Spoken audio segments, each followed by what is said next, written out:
हिंदी सक्ती विरोधात 5 जुलैला मोर्चा काढण्यात येणार आहे आणि त्याच अनुषंगाने सध्या मनसे आणि ठाकरेंच्या शिवसेनेकडून सेना भवन परिसरात बॅनरबाजी करण्यात आली आहे। एकीकडे ठाकरेंच्या शिवसेनेकडून आज सरकारच्या हिंदी सक्तीची होळी करण्यात येणार आहे, तर दुसरीकडे मनसेच्या बॅनरवर चक्क भाजपचे आदिवासी मंत्री अशोक उईके यांचा फोटो आणि काल केलेल्या वक्तव्याचा उल्लेख करण्यात आलाय। या सर्वाचा आढावा घेतला आमच्या प्रतिनिधी मीनाक्षी म्हात्रे यांनी।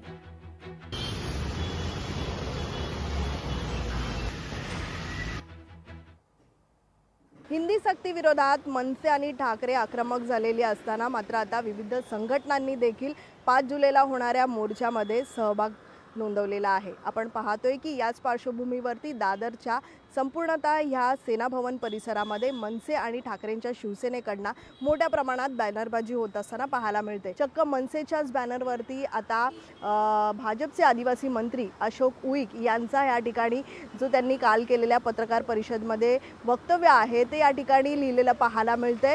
मात्र हिंदी सक्तीच्या विरोधात ज्या पद्धतीत संपूर्णतः राज्यभरातून जो विरोध केला जात आहे त्याच पार्श्वभूमीवरती कालचं हे वक्तव्य आहे अशोक उईक यांचं।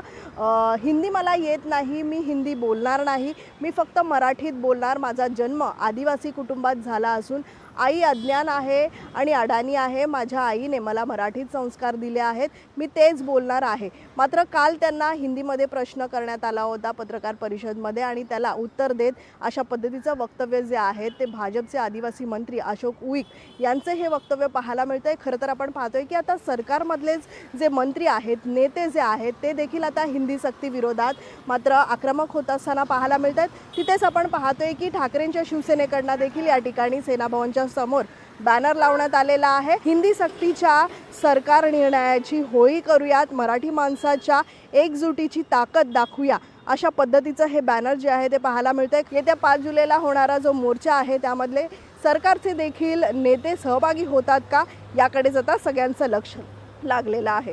व्हिडिओ जर्नलिस्ट रोहित कांबळेसह मीनाक्षी म्हात्रे, लोकशाही मराठी, मुंबई। अशोक उईके जे आदिवासी मंत्री आहेत ते असतील भाजपचे, पण त्यांनी देखील हेच सांगितले की मला मराठी शिवाय दुसरी भाषा हिंदी येतच नाही, माझ्या आईने मला मराठी शिकवलेली आहे। तर अशा पद्धतीचा त्यांचा जो कोट आहे तर त्याचा एकंदर अर्थ हाच होतो की आमच्या भूमिकेला कुठेतरी तो साधर्म असणाराही त्यांचा कोट आहे आणि ते जरी भाजपाचे मंत्री असतील तरी त्यांचं अंतर्मन आमच्या भूमिकेशी सहमत आहे आणि हे लोकांना कळू दे ह्या उद्देशाने तो बॅनर लावलेला आहे।